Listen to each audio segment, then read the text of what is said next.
Azərbaycan vətəndaşlarından Özbəkistana səyahət etmək üçün viza tələb olunmur və 90 günədək vizasız qala bilərsiniz.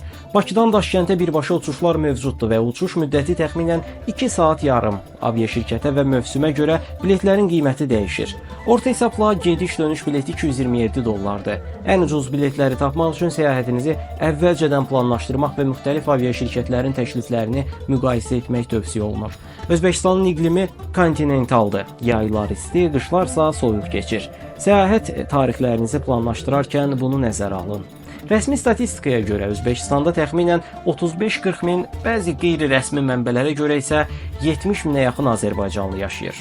Əsasən Daşkənd, Səmərqənd, Buxara, Nəvai və Qarşı kimi şəhərlərdə məskunlaşıblar.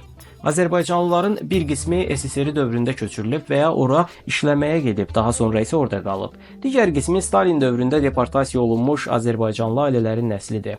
Özbəkistan azərbaycanlılarının çoxu Azərbaycanca danışa bilir, amma gündəlik həyatda həm özbək, həm rus dillərindən istifadə edirlər.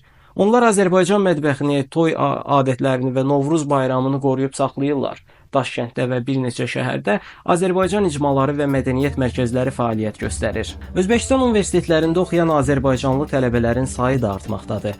Azərbaycanla Özbəkistan arasında tarixi, mədəni və siyasi əlaqələr sıx olduğu üçün oradakı azərbaycanlılara da müsbət münasibət var. Özbək və rus dilləri ölkədə geniş şəkildə danışılan iki dildir, lakin bir özbəklə Türkiyə və Azərbaycan dilində danışaraq da asanlıqla anlaşa bilərsiniz, çünki hər iki dil arasında çoxlu oxşar sözlər və ifadələr mövcuddur. Bundan əlavə, ölkə əhalisinin 90%-dən çoxu İslam dinini qəbul edib. Buna görə də Özbəkistanı müsəlmanlığı qəbul etmiş bir türk dövləti kimi təsvir edə bilərik.